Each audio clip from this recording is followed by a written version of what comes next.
You're tuned into All Too Real 2. Be sure to subscribe, download, share the show with a friend, and stop by alltooreal2.com for our social links, Patreon, and TeePublic store info. Hi, I'm Chris. And I'm Jeremy. And I'm Fergal. And we're from Movie Smash. Comic book movies are having a golden age right now with the MCU. Movies based on comics aren't necessarily a new thing, but they're a big thing. Join us every other Tuesday on Movie Smash. We explore these movies and find some hidden gems. Every other week, we revisit some of the best. And some of the worst movies based on comics or graphic novels. Was Green Lantern as bad as you remember? Heck no! Is Time Cop the most accurate time travel movie ever created? Absolutely. Was Mystery Men way ahead of its time? Should they be revisited? Should they be forgotten? Join us on Movie Smash and find out. Listen wherever you find your fine podcasts.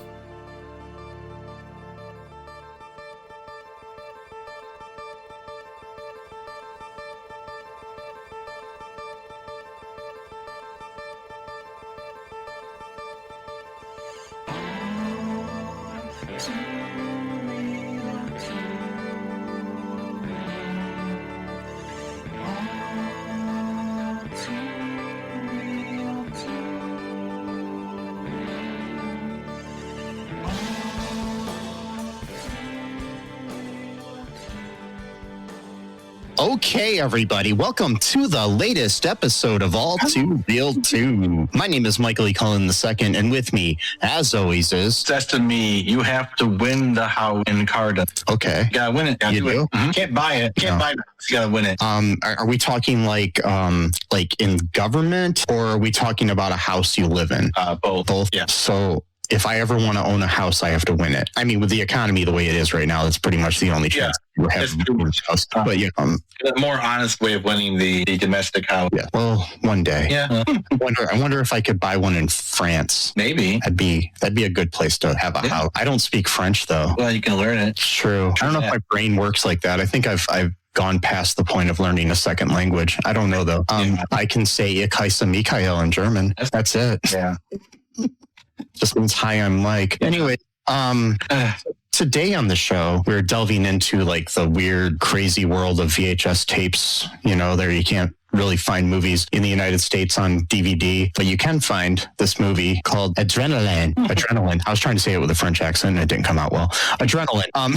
But it's got like a little thing above the E. Yeah. So I don't know if that changes the pronunciation. Yeah, it's a French film that's made up of a bunch of short films, 13 short films. It's directed by several people. You've got Anita, Assal, Barthélémy, Bompard, Philippe Dorison, John Hudson, Jean-Marie Meddeddu. I don't know. Meddeddu. Meddeddu. I don't know. I'm sorry for any of our French listeners. Yeah, if you have more information about this movie, though, I would love, personally, would love, because this is one of my favorite movies of all time. My friend had this huge stack of DVDs of burned movies, and like each DVD had 10 different movies on it. All kinds of cool shit, like a bunch of Italian horror films from the 70s. And then this little bad boy was just in there out of nowhere. I'm like, oh, what's this one? He's like, oh, you like this? Pops the bitch in. And I'm like, okay, I can sort of understand. And then boom, like halfway through, I'm like, oh, this is actually one of my favorites. There's one particular scene within this movie that not even lying, I've probably watched at least 100 times, and you'll probably understand which one it is. You'll probably be able to guess which one it is. But great. The other directors are Jan Picure, and Elaine Robach. So I just wanted to give them all credit. It's a bunch of writers too. Well, of course. I'm not going to name all of them because most of them are the same as the directors. So yeah, and I don't want to butcher anybody else's names. And then there's a bunch of actors in the movie too. A lot. Yeah, some of them are the same as the writers. But I mean, there you go. You got writer, director, and actor. Yeah. Mm-hmm. That's pretty cool. Yeah. So anyways, you were already saying how you felt about it. And so it's one of your favorite movies. Yes. So I was going to ask you how you discovered this, but you did tell me that it was when your friend gave you these DVDs. Yeah. That's pretty cool. DVDs, but you have to play them on a special kind of software that for whatever reason, it worked on my old DVD player, but every time I have a new computer tower. I haven't tried them. Maybe it will accept it because they were basically, not 100% legit.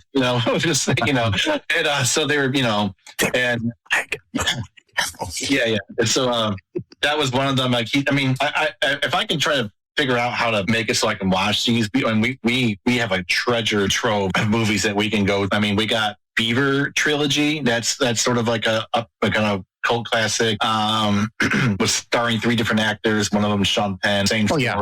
I'm very familiar with that. I watched a documentary about them making those movies. That's a good one. Again, a bunch of the 1970s Italian horror movies were pretty good. There's one a Swedish horror film from this. A lot of them from the 1970s. Anyway, if I can get these things up and running, I mean, we're easily talking about like 200, 300. So, and a lot of them are really obscure shit. So yeah, that maybe that'll be my next project for 2026. Just getting this up and running, and yeah, sounds like a plan.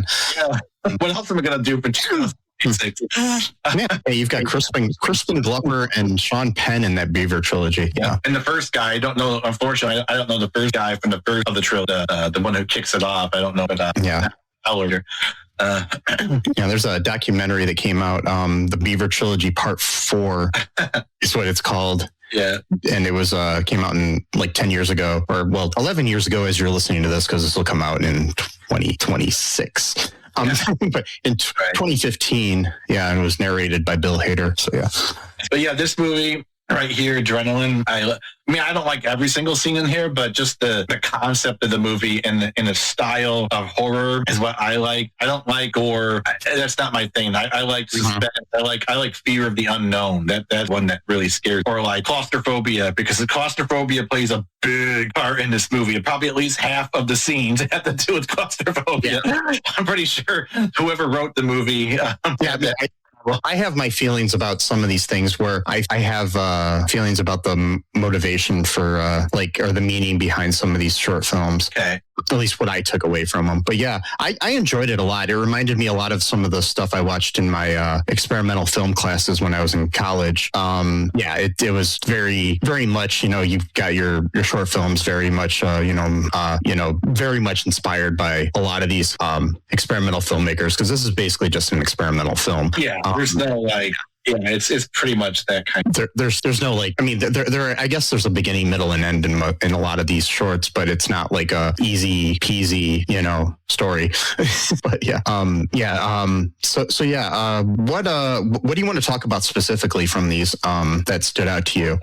Just some of the ones that I like the most. Some of them I actually don't even remember most scenes when I was watching it until I remember actually. Okay, I remember that. I only remember 2 of the scenes, probably because I watched them on their own when they were but there's one I want to talk about later. It's kind of near the halfway through, maybe like a little bit halfway through the movie. But there are like some, like for example, the ceiling, the ceiling is just trying to crush the woman that went out, or the car, the self-driving car. The woman is trapped with a descending ceiling. That's called Revestriction. Revestriction.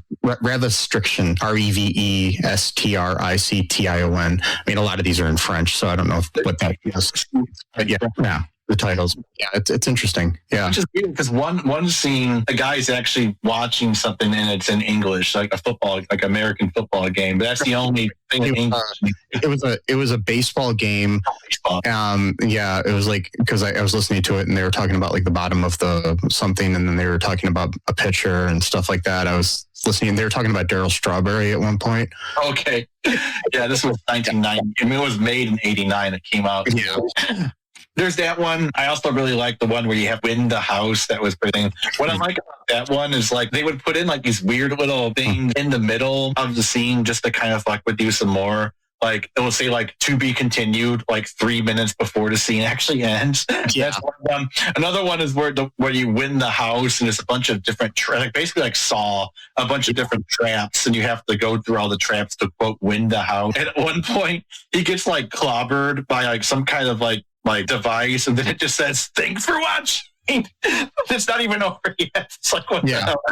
Because that one was the one where the man goes through the house. It's like a bunch of booby-trapped corridors to escape from a house to win it. That was called Corridor. I like that one a lot. That one was one of my favorite, because that one was, some of these scenes you could tell like had maybe a bigger budget than the other ones, and there's more stuff going on. Like that scene right there had a lot of contraptions, literally and metaphorically. And you got this other one. I mean, I don't know why I'm just going like. Yeah. What's going on before I even like.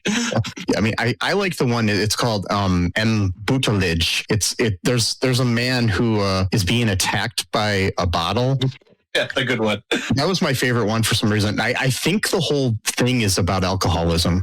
I got that too. I was wondering if that was completely about alcoholism. And then he's like trapped in the bottle at the end of the short. So yeah, I think so because the whole, the whole time he's literally fighting with this bottle. And then at one point it looks like he's drinking it and then he just walks away doing all, literally fight his addiction. And I thought it was interesting. He even tried to drown it in the sink. Yeah. That was a really good one. I like that. That was pretty simple. I like that one a lot. I like the one where the house when you got because at the end of the movie, at the end of that scene, he finally somehow survives. I don't know how because he got a spear through him at one point, and then his face is all bandaged up, and he's like, "Okay, I won the house, you dumb drunks," or whatever. Then he walks outside. There's nothing there. He just falls to his death. Yeah. But that was, what's the metaphor for that? We could say like home ownership is the metaphor of how hard it is to buy a home and you have to go through all these different options just to even get it. But once you actually do buy the home, you fall to your death because you basically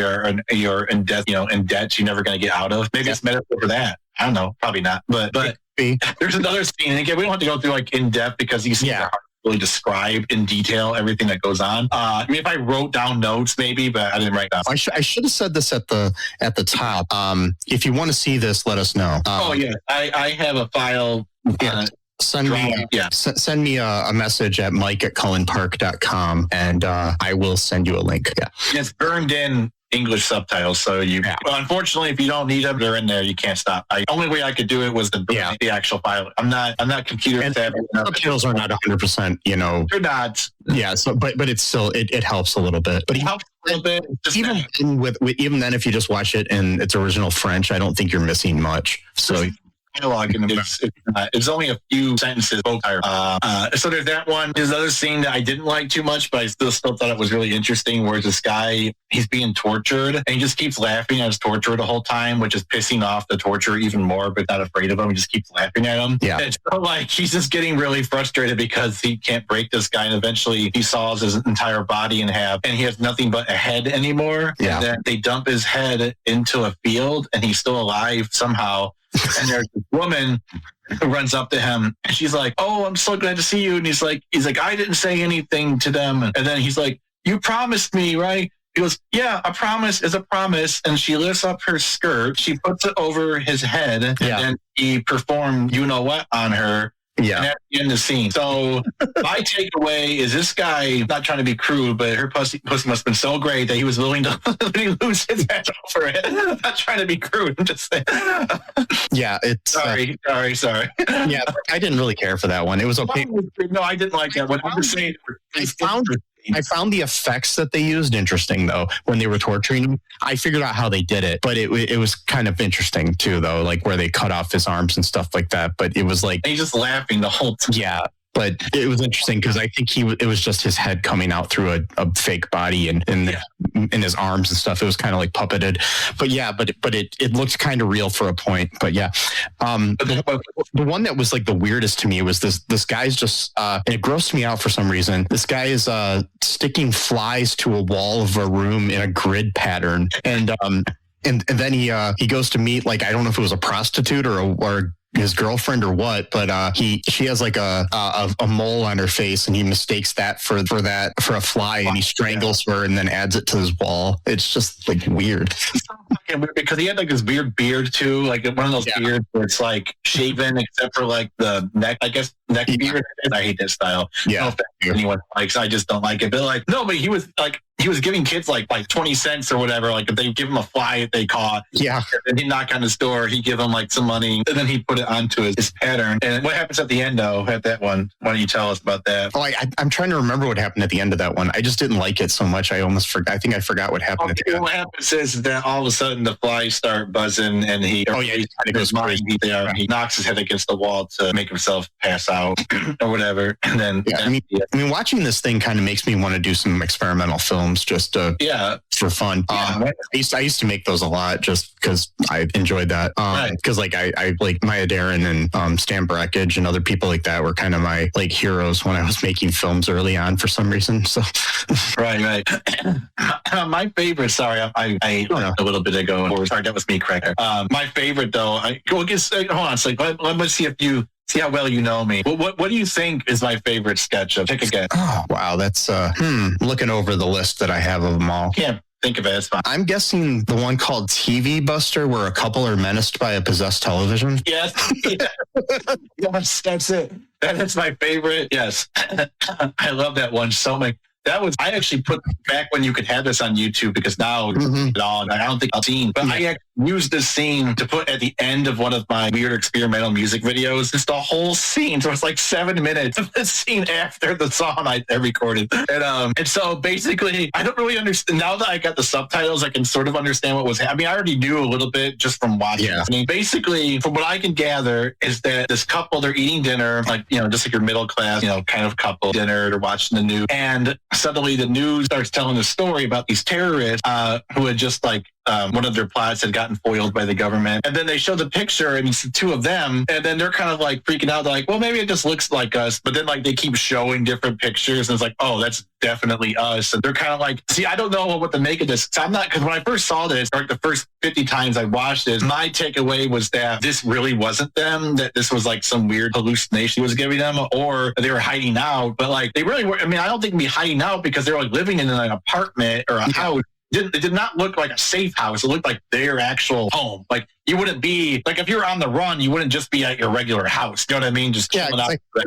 Like I'm thinking is it's just like I found it to be like almost like a metaphor where all of your the feelings you're having are presented on the television. Like you're like at one point, like the woman on the screen is like flirting with the guy. Yeah, literally calling him by his name and everything. And then the woman kind of is like getting kind of upset at the guy about it. It's like your fears and other things appearing on the television, and almost like the idea of how we kind of narcissistically view the world through our own mind. So like even when you're watching TV, you relate with things in a certain way that it actually creates this kind of feeling. That's how I took away from it, Yeah, I think you're right, because like at one point they're watching the news, they're watching a political rally, and it's of course some guy really talking about the fatherland loves you and are good patriots. And at one point they literally become demonic and are possessed and they're just like screaming. So that's another metaphor of right-wing politics. Anyway, and so, like at one point they're in the middle of the rally and then they're like, and these two citizens are responsible for everything that's going wrong in our country, and it shows a picture of both of them. And then, like they literally start screaming, like people are like jumping up in their seats and like looking around like all paranoid, and like one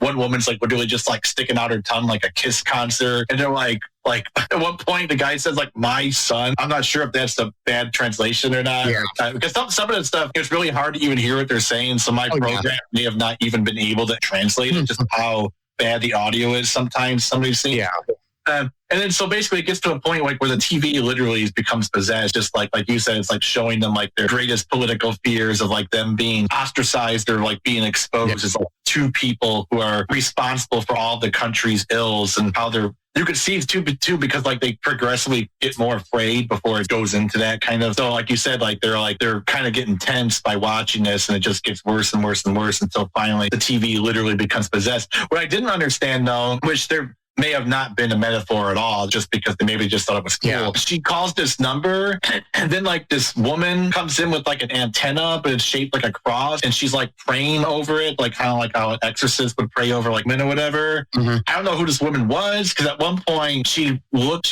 kind of like the woman that was the wife of the dude, like from like a different multiverse or a different version of herself, or like sister. I took that to be like it was kind of like an exorcism of the television. Yeah, I know, but at one point, when the television is winning, so to speak, she looks at the photograph and it's of the woman, and then she like looks like really emotional, and then that's like what gives her the courage to like finish the job. So I don't know if there's like some context here of like, do they know each other for somehow, or is just some kind of weird. Anyway, so we find she literally does like, she's like praying, like she's like bowing her head, kind of like, you know, like how the exorcist would. And she's like, she actually has like a remote. She has a book that's supposed to be like a prayer book, but inside has like a bunch of like grids and stuff like you would for like electronic device. And she's like tapping like the codes or whatever. And then that's what's like making her pray over and it's like, and you can see the guy who's doing the political rally. He's kind of like retreating a little bit because like the prayer is like working on him or whatever. And that one, he's actually like shrinking down, like not like shrinking. Yeah, literally shrinking. Yeah. And then she jams her fist through the to find the TV literally has a beating heart, which I'm pretty sure is a metaphor for that. And then it electrocutes and probably kills her. And that's the end of that scene. But that's my favorite one of the whole because that one is just so, I don't know what it is. It just yeah, it's good. Another decent one was this one where it's called Les Symmetries des Elephants, where cars take control and drive the people that are trapped inside to a junkyard, and then they're like crushed in the cars. Yeah, that's a good one. Yeah, I don't know what the metaphors for that was, but I think it might have been something about like traffic in general or something. But traffic, or just the fact that like usually people are driving their cars to and from work, and most jobs are less, and so you know it's kind of like them feeling like they're literally being crushed to death. I don't know. Yeah, before that one, there was one called Graffiti, which was an old lady who has a cat in a bag. And the cat's like meowing and stuff like that, and she's like this sweet lady, and then she just like takes the bag and starts beating the cat up against. I mean, what we were assuming a cat in the bag, like against the wall, and then she puts a paintbrush into the bag and then basically draws a heart with an arrow through it on the wall in the blood of the cat. Her heart's broken because she just killed the cat. she has to express herself. She has to express herself for what she did. Yeah, that was a weird one. I didn't know it. Yeah, I don't like it when animals get killed in movies, even if it's for like stock value. I don't like that too much. So I had to sit through that one. I was like, come on. I don't either. I mean, it was smart. There's no cat involved. I'm like, yeah. There was one called it was called Cyclops, which I think is like French for Cyclops. Probably. And there was like a guy who's like, this is the one where the baseball game's playing. Oh, right. This guy's like a security guard watching all these CCTV cameras,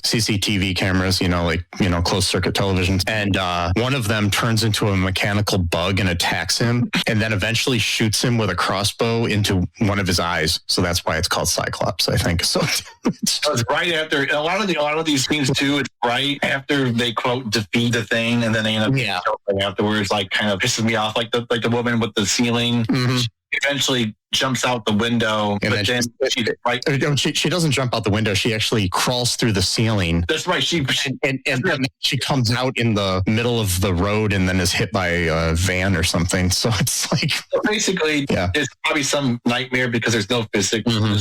Where you can just punch through a ceiling that's descending on you, but where's it descending from? Yeah, I mean, almost all of these things are like a fever dream. It's just, it's and it was so weird. Like, I watched this right after I woke up, and I had a weird dream last night. So it was in my dream, I am with a bunch of friends, and we go to this hotel, and it's one of these hotels where you enter the door to enter to the hotel room is outside, not like inside a hallway. And I go into the room, and it's like a really small, narrow room where basically it's just a bed, and then at the end there's like a bathroom I can see, and then the walls disappear, and then all of a sudden we're out in the middle of a field laying in our beds, and then somehow we join a cult. Oh my god. It was just a fucked up dream, man. I don't know what any of it meant. But, and then there was like this dream where we were all like, I'm like trying to help this little kid escape because I find out they want to like basically make him the new leader of the cult, and he doesn't want to be. It's just so weird. Wow. Yeah. But anyways, this thing all ends with one where this guy takes off his clothes and puts on like a like smock sort of thing, and then an artist like repeatedly punches him in the face until his head is like unrecognizable, and it's like a bunch of bumps and bruises. And then we cut to a shot where his head is on like a pillar in a like an art museum or something, and that's called Sculpture Physique. It's such a bizarre, gruesome. In between each of these sketches, because or not sketches, but films, they all start out. It starts out first off with a guy like crawling through the desert and stuff, and then he gets onto like some concrete, and he's a blind guy, and all of a sudden there's like this queue or line of blind people that we just keep cutting to. They're always just like standing around with sunglasses or glasses. Yeah, and sometimes they're laughing. Just snapping their fingers. Other times banging their canes on the ground or whatever. Yeah, I'm not even sure what that was about. That even anything at all, or it was just something that they put in between scenes. Yeah. At the very end, though, they take off their glass lab. So that's that. Killer music too, by the way. A lot of I want to know who wrote some of these compositions, because really, really, really good shit. Especially the last song, the very last outro, the credits or whatever. It's really cool. It goes on for about 4 minutes. The music that's also in the I think the music that's from the junkyard scene, and also the one with the I know he was using like a Korg keyboard for one of the instruments. Yeah, I can give the composers credit here. Yeah, please. Because got Eric Dalbrizi. He did the music for Embouteillage, the one about the guy with the bottle, and Revestriction, which was the woman trapped in the room. And then we've got Richard Gili. He did the Les Cementaires de Elephants, which is the junkyard one. And Metrovision. Did I talk about what the heck was Metrovision? Oh, that one was the first one. A man boards a subway train and goes out of control. Oh, right. Yeah. And then I don't think they have all of the music here listed, but then they have Giles Hickemain. He did Corridor, which is the one about the house. Yeah. And then we got Jean-Marc Pedervani, and he did the Interrogation one and Interrogation, the one where the guy ends up eating pussy at the end. I mean, no better way to say it. There is no. Yeah. Literally. Yeah. So they don't mention the one with the TV? God damn it. I'll have to find that on my own. Yeah, they don't say. That's just what's listed. This is on the Internet Movie Database. I'm sure that you might be able to find the information somewhere else, but I couldn't find too much about this movie in general except for there. And then I was able to get a breakdown of the through IMDb of each of the segments from a user review. Right. The guy, one of the users just let me see if I can find it. I'll give the guy credit. The user's name is B.A. Harrison. Wrote this last year or 2 years ago when this airs. He just said how it was bizarre, and then he wrote down his short description of each of the short films. So and their names. So that was helpful. Thank you for helping us. Yeah. I mean, on Letterboxd, it's got decent reviews from a bunch of people. So I'm on there right now. Yep. Adrenaline. Adrenaline. Green short surrealism. Yeah. Just got a mix of mild gore, cynical humor, and absurd. Yep. Yeah. So that's the Adrenaline, folks. Yep. Anything else you want to say about that? No, not really. Just a short episode. If you want to check it out, I definitely have a way to. Mike also has a way of presenting it to you, maybe as a well, not really, because past by the time it's out there. But just like a gift in general. It doesn't have to be a holiday gift. It's I might work on the subtitles a little bit more. Maybe I'll make a cleaner version because I just use an SRT file, and sometimes that fucks up the accents of certain languages. The code kind of makes it look all stupid. So I don't know. Maybe I'll. I don't know, who knows? Maybe I'll just keep it this way. I don't know. See, either way, it's worth watching. Yeah. My voice is echoing. Train in the background. Train. So folks, I live right near a train track, and I'm like a block and a half away. To have a podcast next to the track. It's fine. And it's really hard to soundproof my apartment. So I might try to work on it a little bit. But if you hear a train in this episode or any episode, that's why. I'm not adding it in the future. It might not even be there when this airs. I might be able to take it out somehow. It's just So hopefully that doesn't annoy people. But anyways, folks, hope you enjoyed this episode. Go to alltooreal2.com and check out our links there. We got links to all of our social media. We also have links to our Patreon. I really want people to check out our Patreon. Please. if you want to keep listening to us, it's the best way to help us. I know I hate to ask for money or anything, but it's the best way. You can get some cool perks. We got different tiers on there.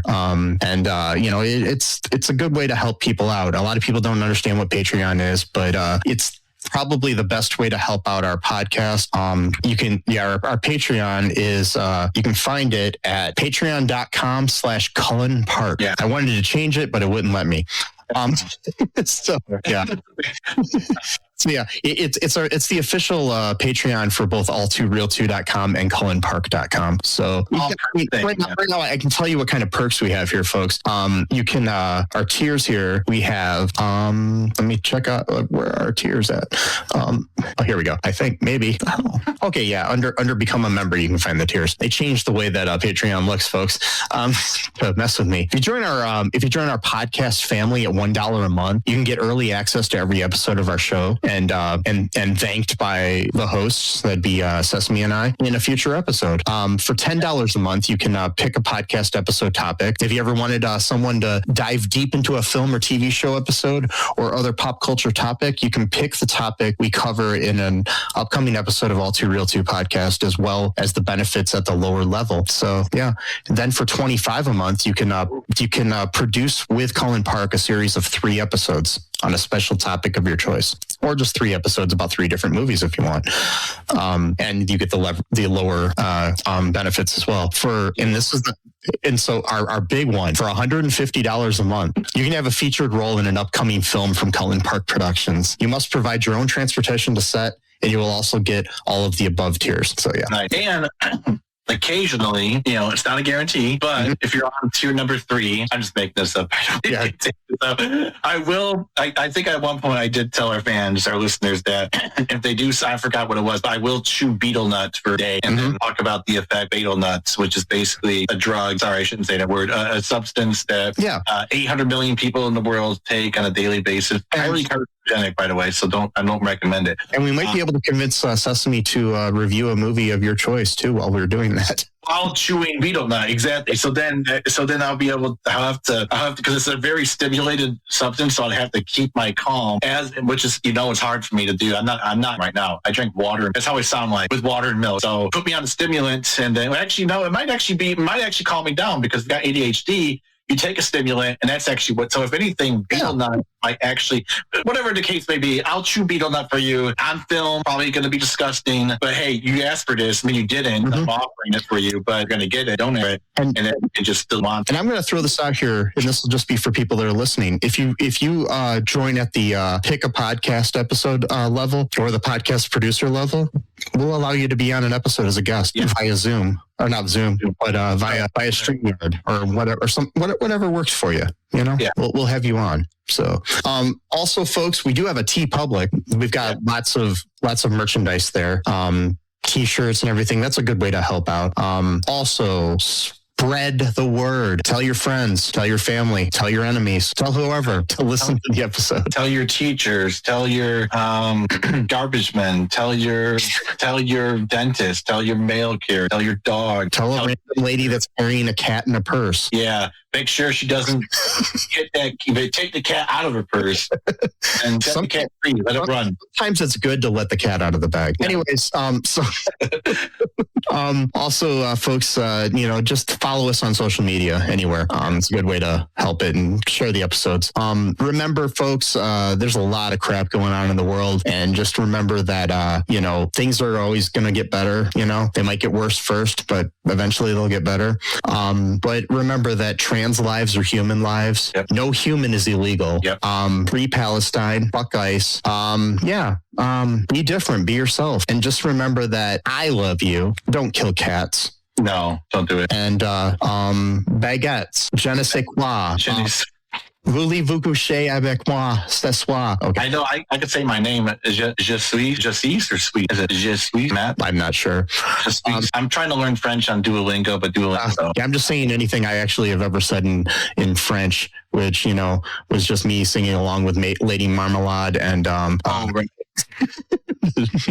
Also, if an old lady tells you can win a house, don't do it. No, the call, don't do it. Yeah, just be resigned to the fact that unless you're a billionaire or a millionaire, you're probably never going to own a home. Yeah, because the economy sucks. And Sesame loves you. Yes. And until next time, bye-bye. Thanks for listening to All Too Real 2 podcast, a Cullen Park production. Produced and edited by Michael E. Cullen II. Music by Matthew Hawes. Subscribe and share the show. Visit us at cullenpark.com.